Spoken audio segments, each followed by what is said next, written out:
Okay, so just to review, correlation is R. It's a big concept in this test. What does it measure? The strength and direction of the linear relationship. So just a few facts about R that's good to know.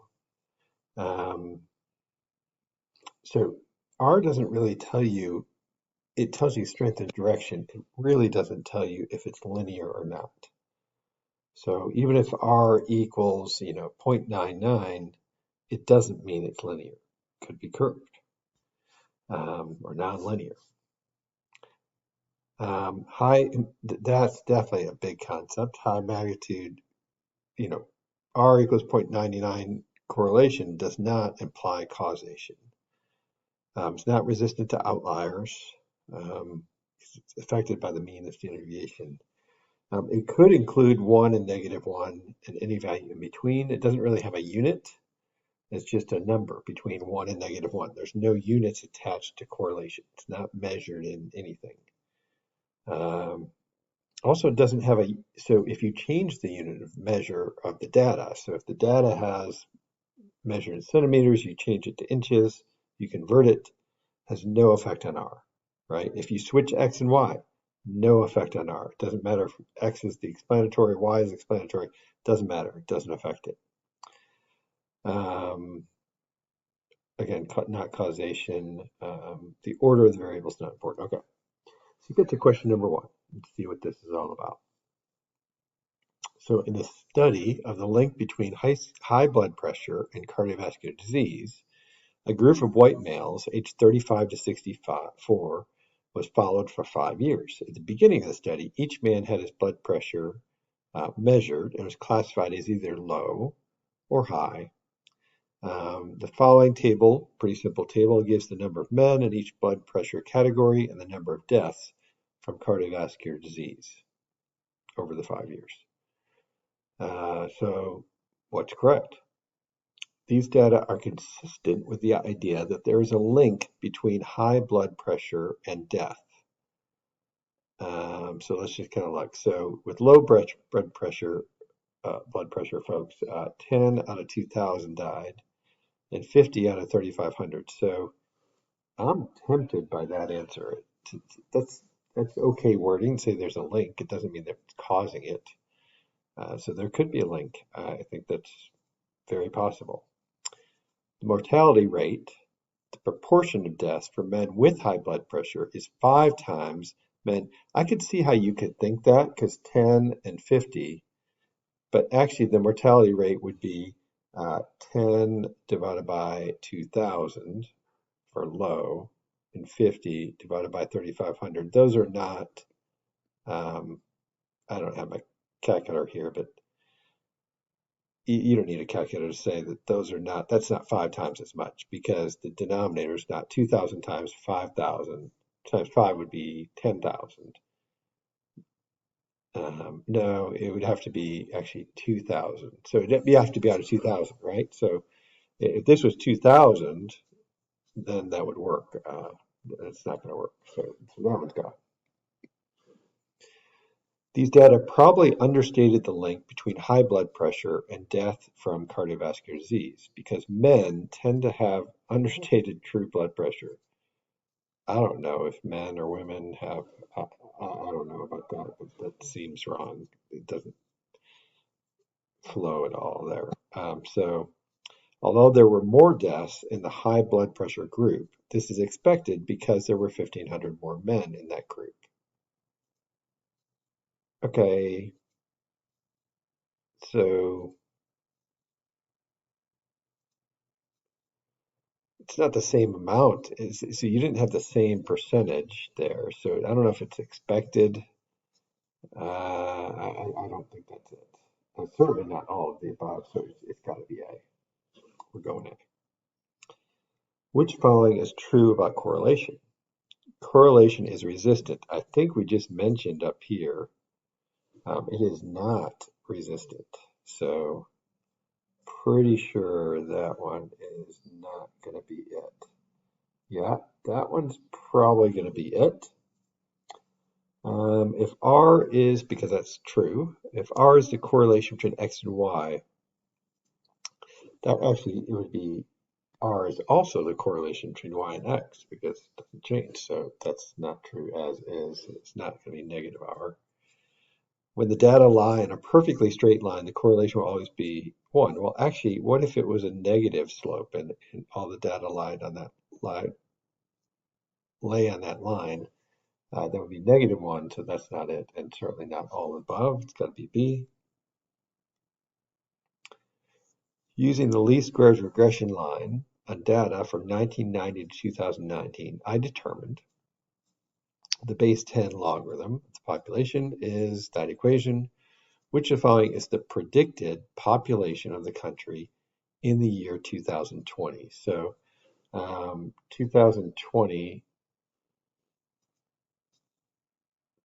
so you just put the year there, I guess. I wasn't sure if I plug in that for year or not. Okay, so let's try this. So let's get our calculator out. So let's use the solve command. I can either type it or menu 3.1.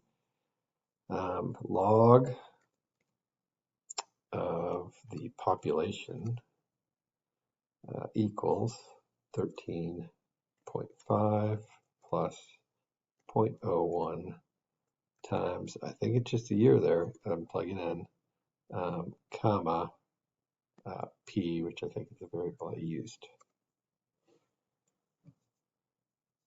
So 5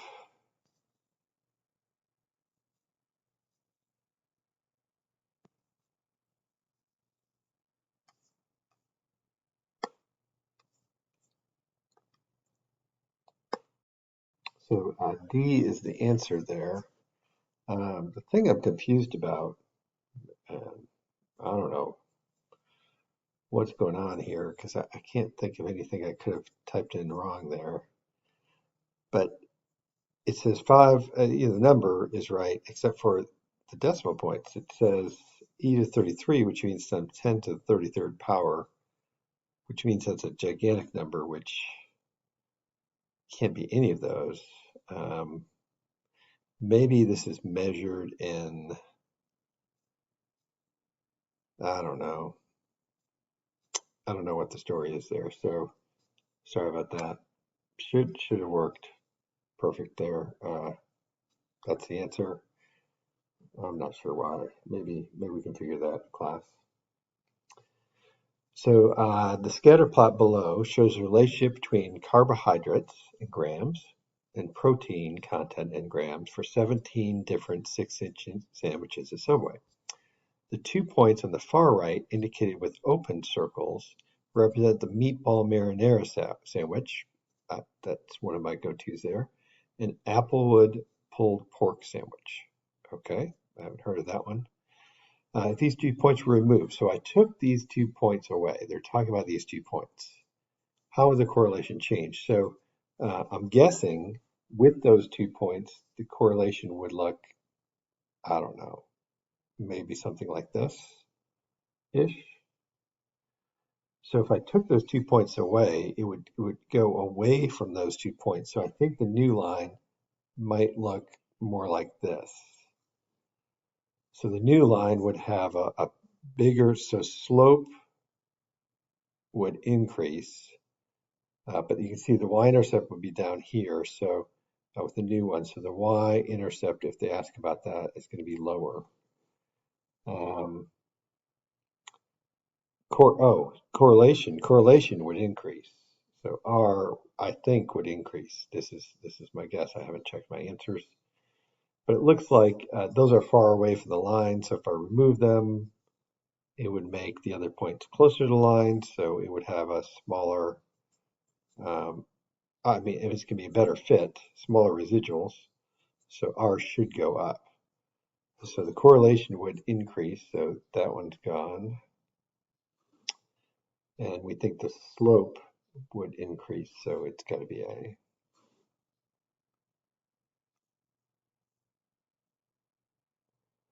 One concern about the depletion of the ozone layer is that the increase in ultraviolet light will decrease crop yields.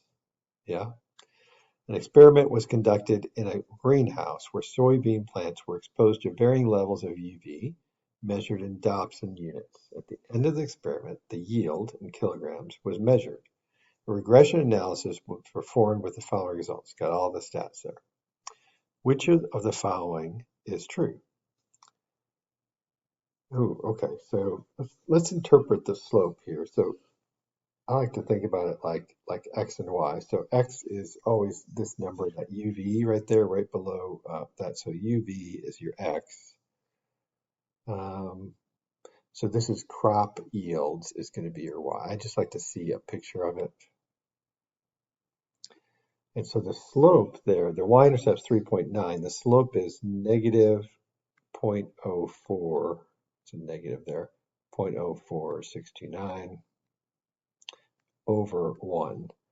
So now this guy is referring to UV, and this guy is referring to the crop yield. Okay. So I'm going to say it in words first if they're interpreting slope, which I think they're trying to do there. Every time the UV increases by 1, the crop yield goes down by 0.04629, whatever the units are for that. I think kilograms. Okay, so the UV increases by 1 Dobson unit. I like that. The yield is expected to increase. Now, that was so close. I thought that was going to be it. The yield is increased by 1. Yield is increased by 1 kilogram. No, that's not it. If UV value increases by 1 Dobson unit, so far we're good, the yield is expected to decrease by 0.0. That's it. So that's interpreting the slope there, is what that's called. By the way, the y-intercept would have been 0, 3.98, right? So what that means is this is the UV, and this is the crop yield. Okay, so when the UV, when there is no sunlight, which by the way would be weird, the crop yield is 3.98. I just don't think that's probably true. So I think in this case, the y-intercept probably doesn't have a meaning. So if they ask that question, which they could, you always want to think about the y-intercept and what that means. So there's a very related question. If you get one, you might get the other. A least squares regression line for predicting weights of basketball players based on their heights was computed, and further analysis yielded showing the residual plot. So this is a residual plot. I see a pretty curved pattern there. So what does it tell us? The linear model is appropriate. No, curve pattern. Suggests there's no association between the weight. Doesn't mean that, I don't think. I'm reserving judgment, but I don't think it's B. Curve pattern shows that the linear model is not appropriate. That is exactly what it says. Not enough data points. Well, there might be. Linear model is appropriate because there are approximately the same number of points. No, those just don't. I mean, what do we use the residual plot for? Is it a good linear fit or a bad linear fit? It's a good linear fit. We got it. An efficiency consultant determines that on the assembling line at the widget manufacturing, there's a strong negative linear relationship. So I'm just picturing strong negative linear relationship between x. So if I graph this, x is the number of consecutive hours. So number of consecutive hours has been assembling widgets, and y is the number of widgets. So the number of widgets.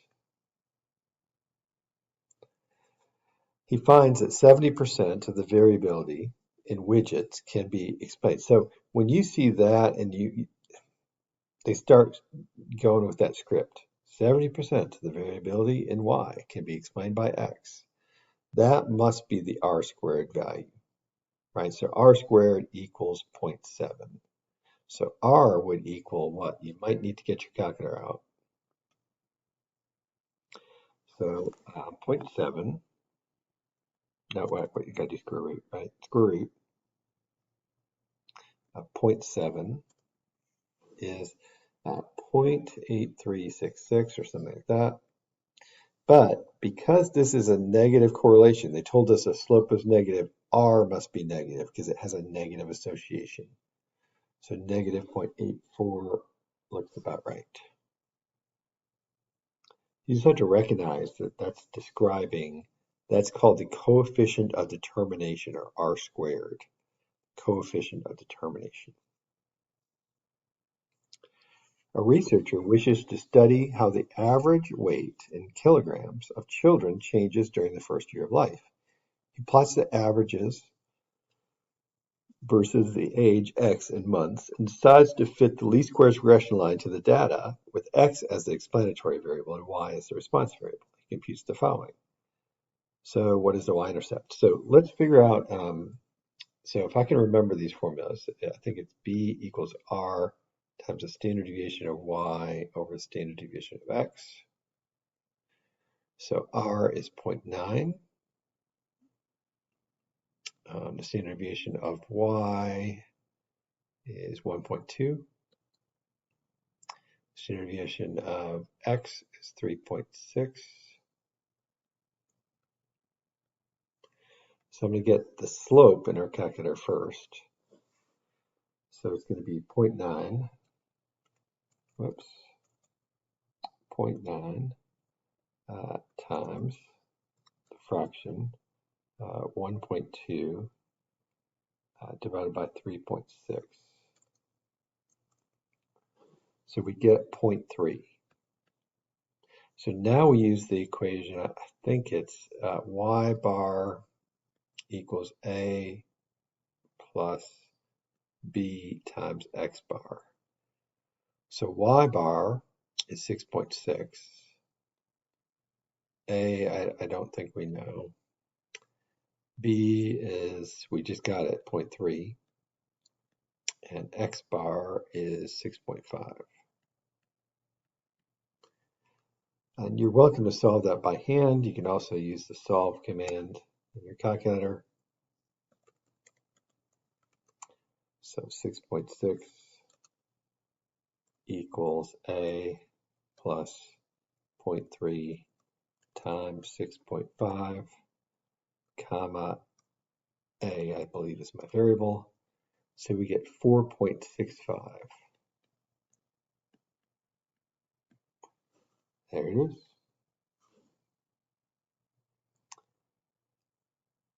The use of smartphones increased rapidly from 2000 to 2019. The scatter plot of this shows a strong nonlinear pattern.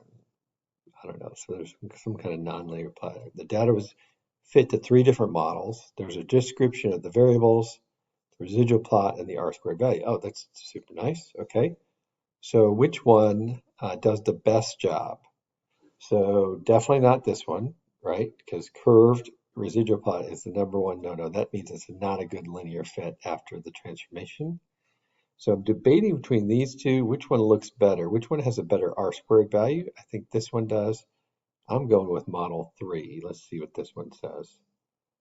Shows random scatter, and the R-squared value is the greatest. Yeah, it's greater than that of model 2. So we're going C. Okay, now we're to the free response. So a student wonders if there's a relationship between foot length and height. She measures herself and 6 classmates, produces the following data. Both foot length and height are measured in centimeters. Is there a clear explanatory variable? So I think foot length would predict height. So I'm going foot length. So explanatory would be foot length. Response would be height. Sorry, I'm being real sloppy here.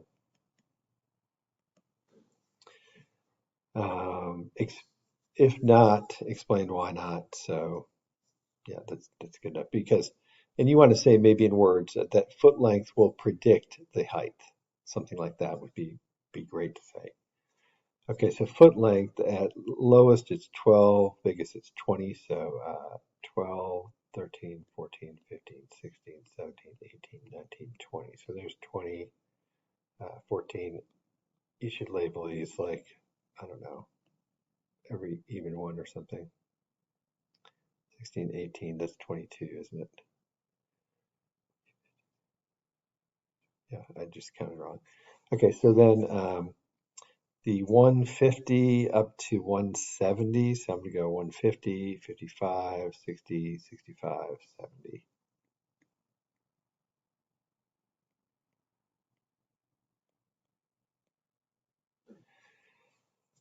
Okay, and you should put the units there, whatever the measurements are. I think this is in centimeters. It's in centimeters. Always good to include that. Okay, so then you're going to plot the points. So 17, 158-ish, 20, 160, 15, 152, 18, 169. Wow, surprising. 12, 12 over here. We're off the screen a little. 152, somewhere in here-ish. Sorry. I didn't see that.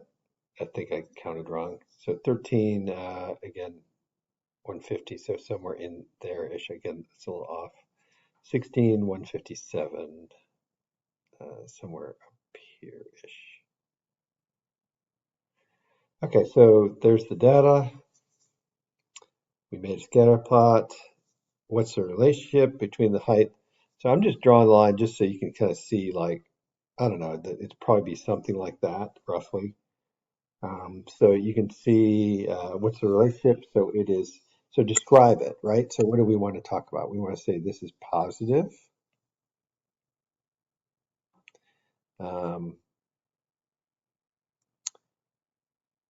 So maybe moderate. We might want to do the number crunching so we see what R is. Sometimes I do that if I'm not sure. I mean, it could be strong, moderately strong, moderate. I'm concerned about a few of those points. So linear, we do think it's linear. Relationship, association between foot length and height. You know, so you want to say that in words. I'm just shortcutting it because it's hard to write. Okay, so then, but you would write it out because you have a pencil and you can write easily there. Is there anything unusual? No unusual points. So no unusual points that I see. Use your calculator to find the correlation R between height. Explain how this value confirms your answer. Okay, so let's use our calculator. I need to look at the data for that. So go to your data statistics.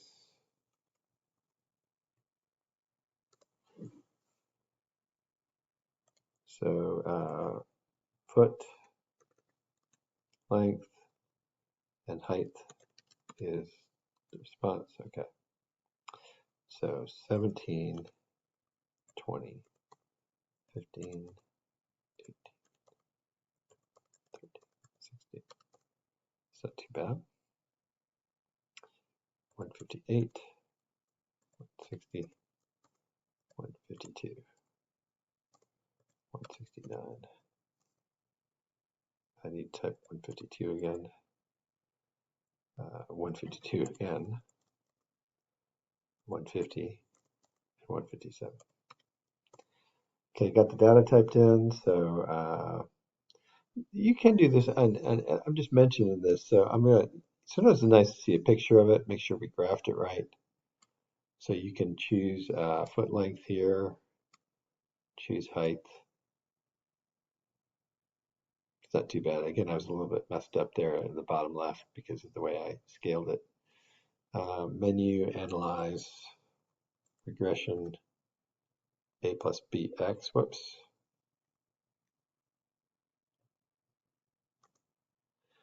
And it shows me my R squared value. But what's nice is anytime you do regression, whether you do it on the calculator page or there, if you go to a calculator page and you want to access something, like if you hit the variable key and go, I want to see what R is, it'll show you R, 0.76. So maybe I should have said moderately strong, 0.76. I don't know. It's kind of still in betweenish. But if you wanted to change it, so R equals point, I think it was 76. 76. Explain how this confirms. So what 0.76 says is that it's positive and moderately strong. So it doesn't say it's linear. I think that's important. We mentioned that at the start of review of correlation. Correlation doesn't talk about linearity. It just says strength and direction. So those are the two things. Suppose another student with a foot length of 18 and 160, so 18 and 160 comes in. I wonder if that's above the line. Looks pretty close to the line. I mean, somewhere in that vicinity. What impact would this have on the value of correlation? So let's plug in 18 to the equation here. So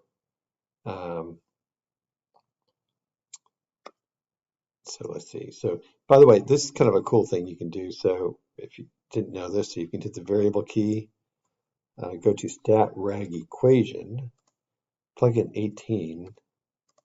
The expected value is 160.64. So the actual value here at 18 is 160. We expected 160.64. So the actual value is a little bit below where we expected. So we expected, so that's the residual, right? So we expected 160 point something there, and we got exactly 160. So we got smaller than was expected. So it's a little bit below the line. So, but it's kind of in the middle-ish. It's not exactly, I don't know, it's a little bit on the right-hand side. So it's a correlation, but it's pretty darn close to the line. Because it's pretty darn close to the line, I would say the correlation would go up, I think. So, the other thing you could do, if you want to, you go back, add the point 18, 160. Go ahead and redo linear regression. I'm going to do it on a calculator page this time. So menu 6, 1, 4. Choose your foot. Choose your height. Okay, so R is now 0.7694. 0.7694. It was 0.761, so it went up.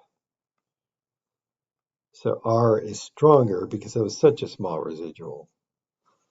So R increased. And you can actually say R increased from, and then put those two values to this. So make sure you use the word increase here. Putting those two values, I might say because it has such a small residual, 160.64. Pretty good question there. I like that one. I mean, just took a little thinking. A certain psychologist counsels couples who are getting divorced. Ran a sample of 10 of her clients' couples, provided the data in the scatter plot. X is the number of years of length of courtship before marriage, and Y is the number of years of marriage after divorce. Wait. Years of courtship, and Y is the number of years of marriage before divorce. So how many years they were married before they got divorced. Okay. So, okay. what is the slope of the regression line? So the slope is 2.4.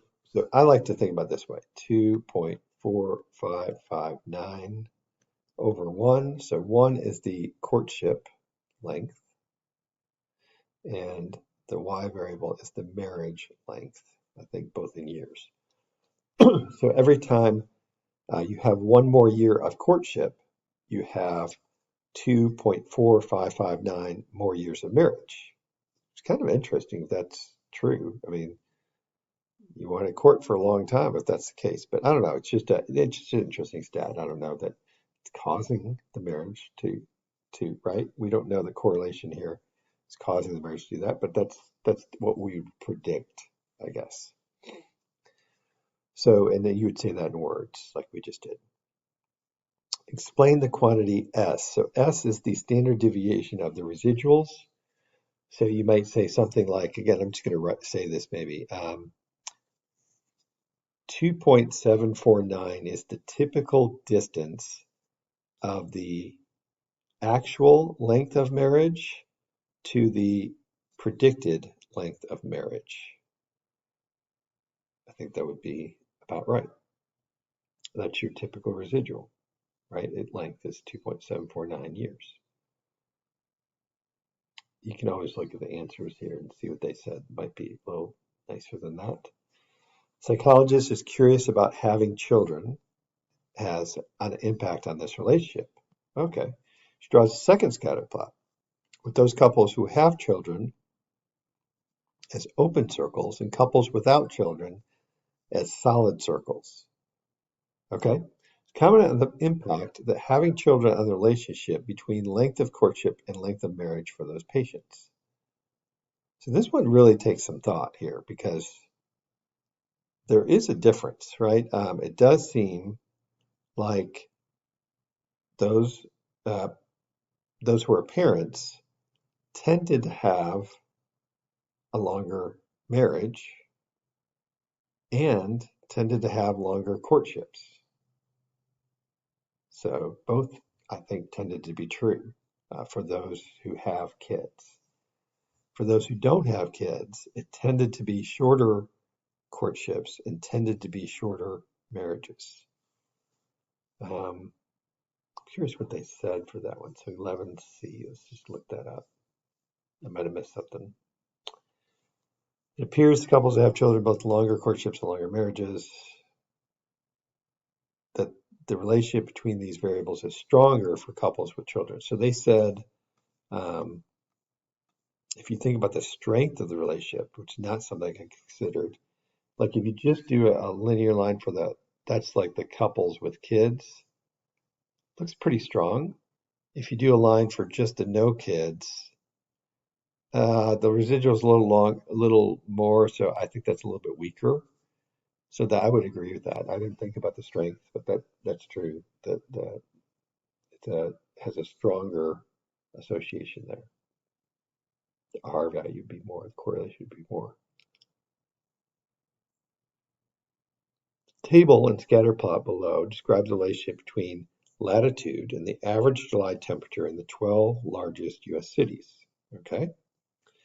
Equation of the least squares regression line is y hat is that, is y is predicted temperature.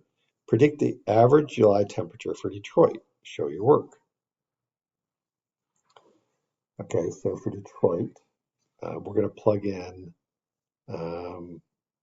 latitude is 42. So we're going to plug in 42 right there. So get your calculator out. It'd be 106.5 minus 0.782 times 42, I believe, was Detroit. So you get 73.656. And you would show what you just typed in your calculator as your work. Show your work, and you would show that work and get that. And this would be temperature, so that's temperature. Find the value of the residual for Detroit. So we know the actual temperature is 74. So 74 minus that would give this residual here. So 74 minus that is 0.344. Interpret the value of the residual. So what that means is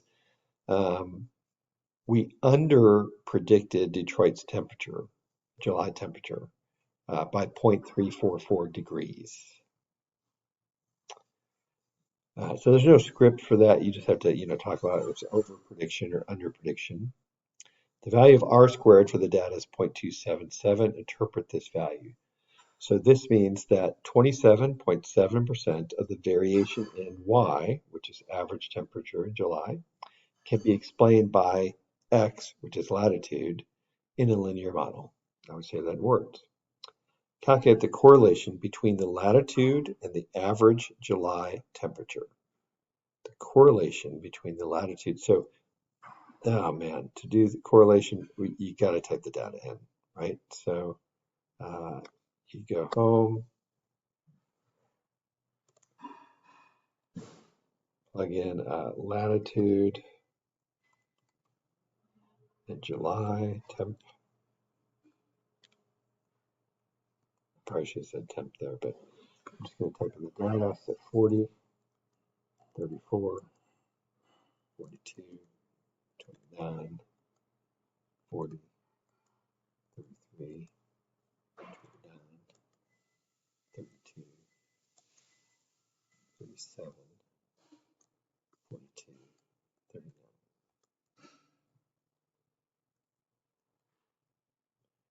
Then 37, 74, 75, 84, 77, 84, 71, 85, 86, 70, 74, and 75. Oh no. 33, 94 is good. 32. 32, 71. So 32, 29, 32, 37, 42, 39. Okay, I think we match now. Okay, so we're going to go to calculator screen, go menu, 614, I think. This one is latitude and July.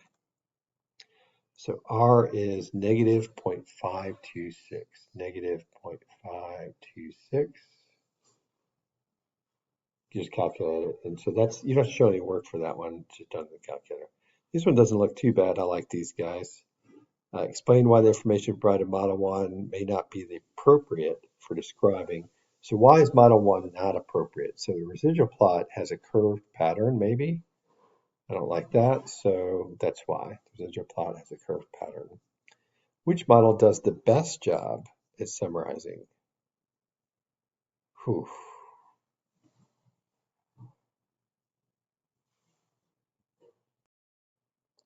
So this one, I think, has a curved pattern too.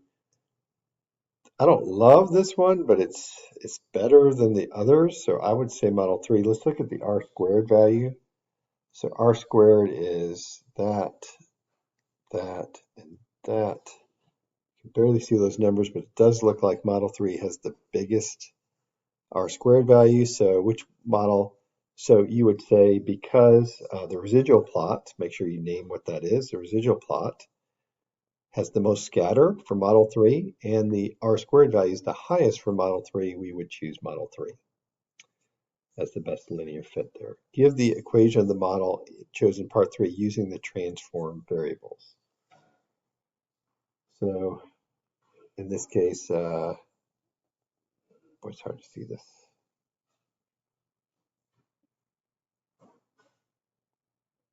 Okay, so maybe I can see it a little better there.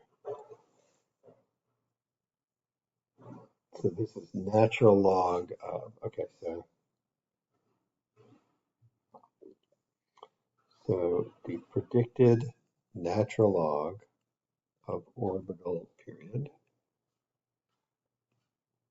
equals 5.92-ish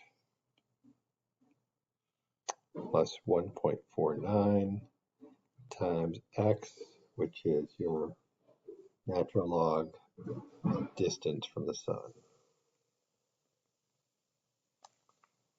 Use the model to predict the orbital period on Earth with the distance of 1 AU from the sun. So if we plug in 1 right there, what happens?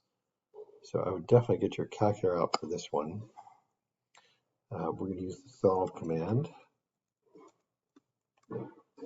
Natural log of x